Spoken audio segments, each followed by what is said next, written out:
máte chuť na sladké, no neobľúbujete ťažké maslové zákusky, tu máte jeden tip na ľahkú a šťavnatú mrkvovú tortu. Budeme potrebovať 4 hrnčeky nastrúhanej mrkvy, pol hrnčeka oleja,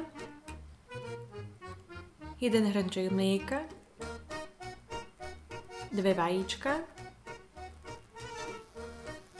škoricu,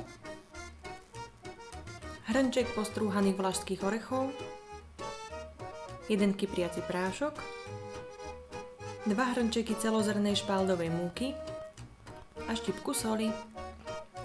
Na krém potrebujeme 250 g tučného tvarohu, 100 g mascarpone, škoricu, vanilkový cukor,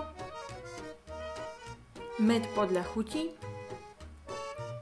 trochu šťavy a kôry z pomaranča a kyslastý džem. V miske si zmiešame cukor s múkou,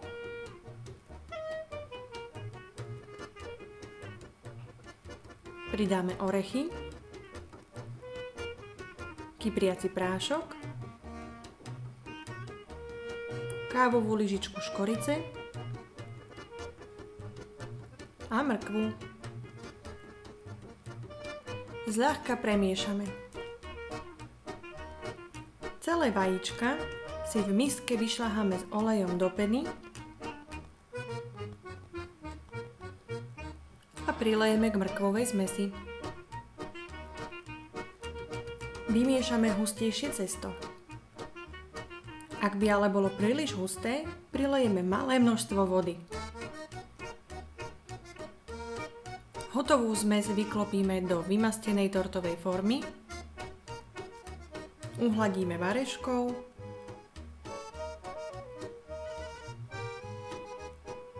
a pečieme do zlatova až svetlohnedá asi 40 minút na 180 stupňoch Celzia.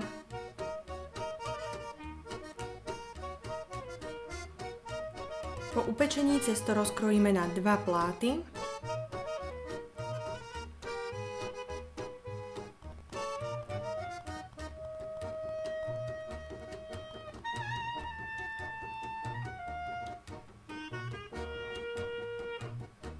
Spodný plát nahrubo natrieme ovocným džemom a prikryjeme vrchným plátom. Tvaroh dáme do misky z mascarpone, pridáme trochu medu, vanilkový cukor, trochu kôry z pomaranča,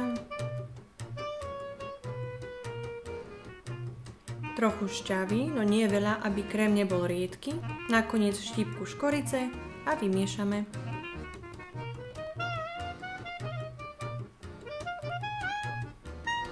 Krémom naplníme zdobiace vrecko a zdobíme tortu podľa fantázie.